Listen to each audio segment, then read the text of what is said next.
성도님들, 오늘부터는 그동안 달려왔던 시편을 4권까지 멈춰두고 이제 히브리서를 통해서 함께 은혜를 나누고자 합니다. 히브리서를 여기 계신 분들이라면 한 번쯤은 다 읽어보셨을 거라 생각합니다. 근데 읽어보시면 약간 다른 신약 성경과는 조금 분위기가 다릅니다. 유대교적인 또 내용들이 좀 더 들어가기도 하였고, 또 읽어보면 왜 이렇게 이런 얘기를 하는 것일까 좀 어렵기도 합니다.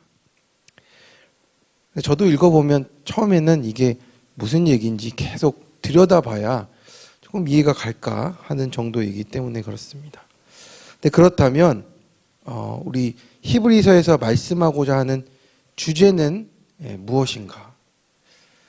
그것을 쉽게 말하면 예수님이 이 세상에서 최고다라고 말하는 것입니다.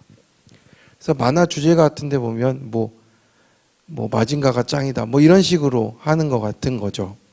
근데 그렇게 해보면, 그렇게 생각해보면 어떻게 보면 이게 용비어천가 같은 그런 느낌인 것 같기도 하고, 근데 그 말하려고 이렇게 길게 13장까지 썼나 이렇게 생각할 수 있습니다.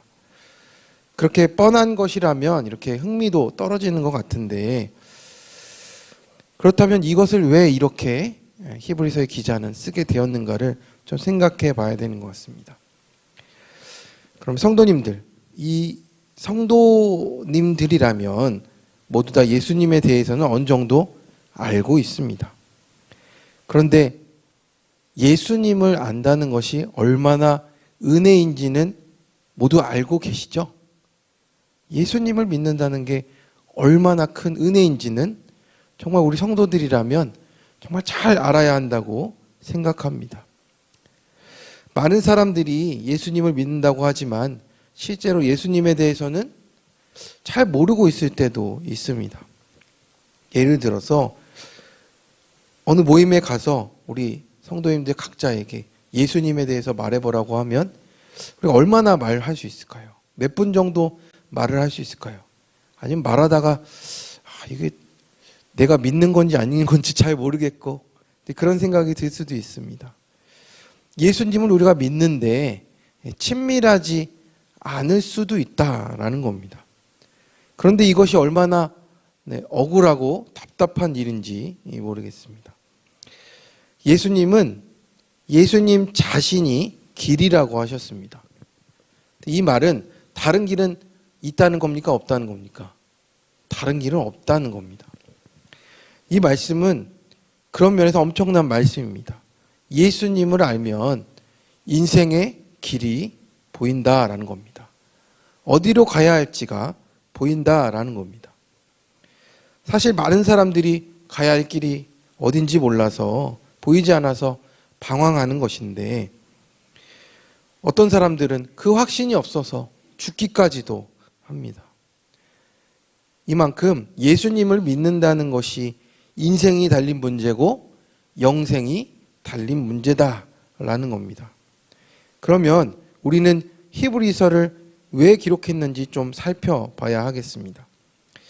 히브리서를 보면 특이한 것이 이 신약 서신 가운데 유일하게 저자에 대해서 말하지를 않습니다. 그리고 누가 받는지도 써있지가 않습니다. 원래 다른 서신서는 송신이 누구고 수신이 누군지가 다 써있는데 잘 써있지가 않습니다. 그래서 이러한 이유 때문에 히브리서가 정경으로 채택되기에는 오랜 시간이 걸렸습니다. 그런데도 이 히브리서가 정경이 된 이유는 그 메시지가 매우 중요하기 때문에 그랬습니다. 그래서 히브리서의 수신인을 잘 읽어보면 히브리서를 읽어봐야 알 수가 있습니다. 왜냐하면 유대교인이었던 히브리인들에 대한 그런 수신의 내용이기 때문에 그렇습니다. 왜냐하면 읽어보면 유대교를 모르면 히브리서가 잘 이해가 가지를 않기 때문입니다. 그렇게 예수님을 믿은 성도들인데 예수님을 믿고 기가 막힌 어려움을 당한, 그 고통당하는 성도들이라는 것입니다. 기독교인이 되었기 때문에 이 세상에서 감당할 수 없는 그런 고통 속에 놓인 사람들이라는 겁니다. 재산을 잃고 자유도 잃고 생명까지 잃을 위협에 처해져 있습니다. 먼저 동족들에게는 핍박을 받았습니다. 율법도 안 지키는 것들 이러면서 핍박을 받았고 재산도 몰수당했습니다.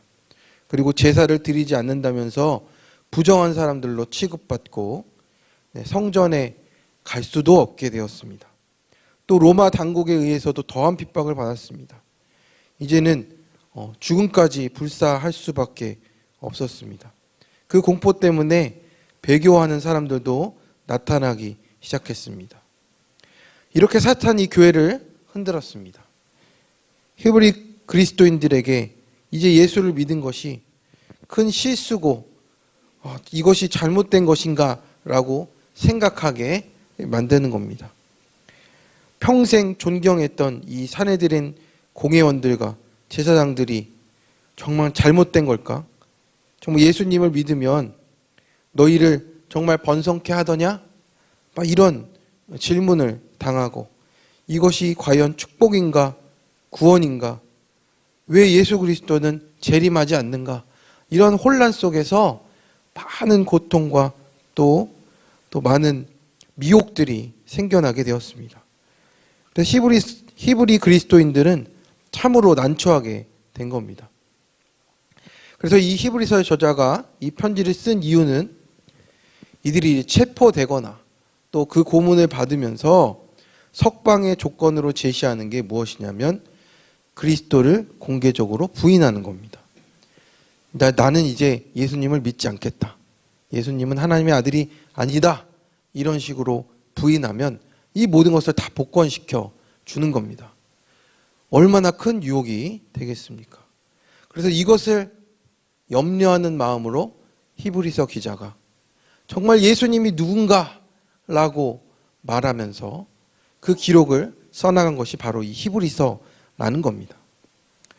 얼마나 다급했겠습니까?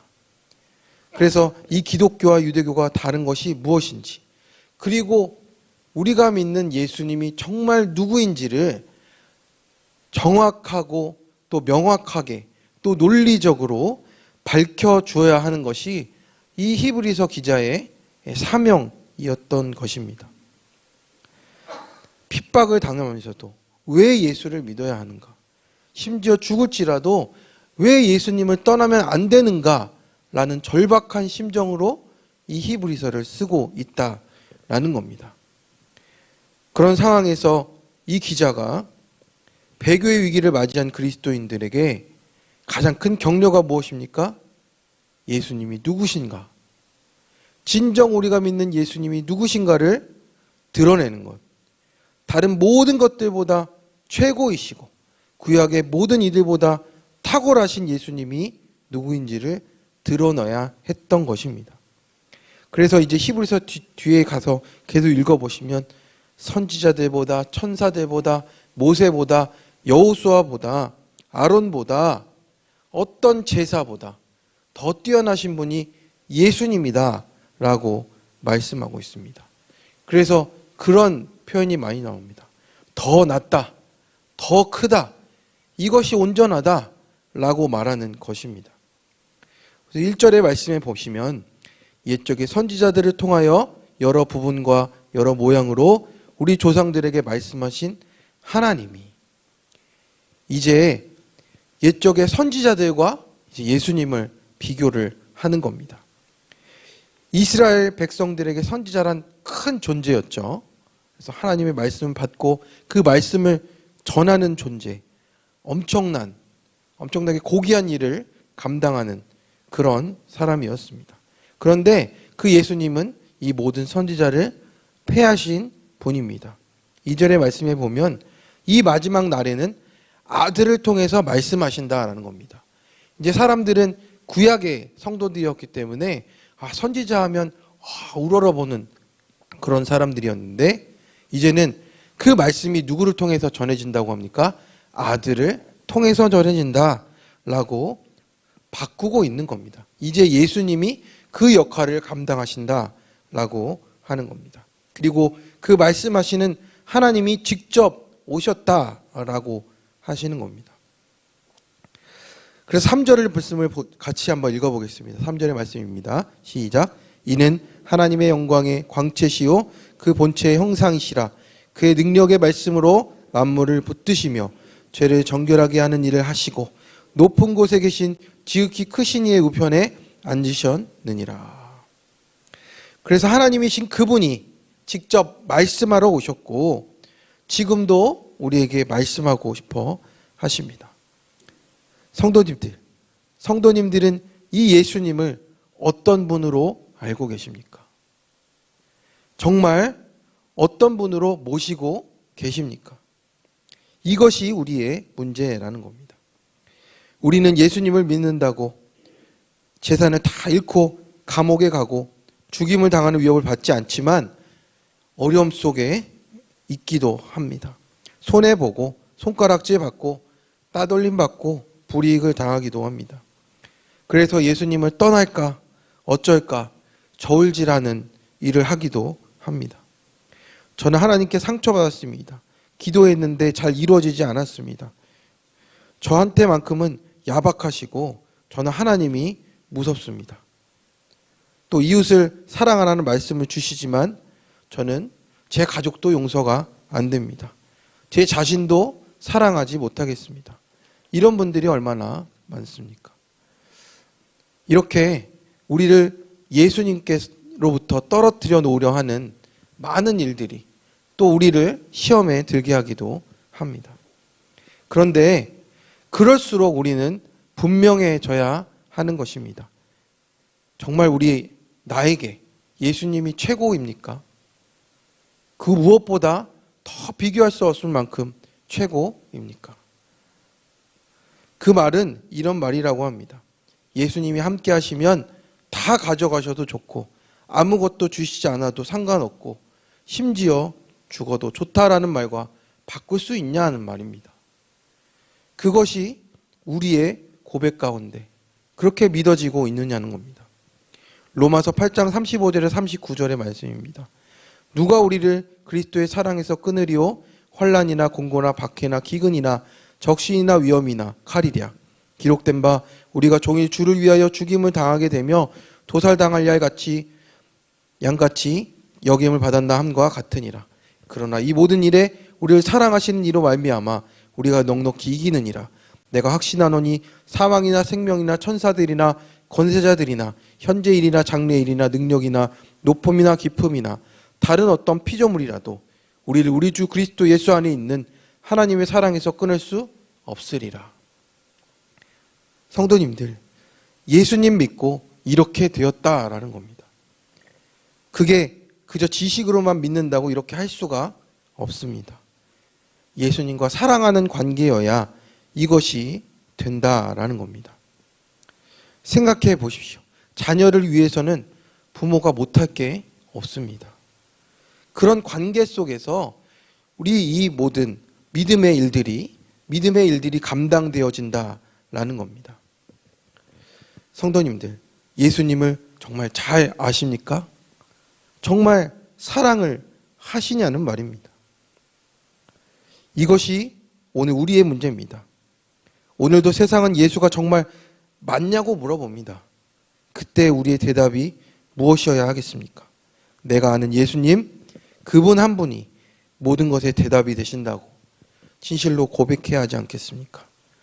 그래서 오늘 우리의 기도와 삶이 예수님 더 알아가는 기도와 삶으로 나아가시는 내 삶의 왕으로 하늘의 그 보좌 우편에 앉아 계셔서 지금도 나를 다스리시는 그 왕으로 고백하시는 우리 시흥교회 모든 성도님들 되시길 간절히 축원합니다.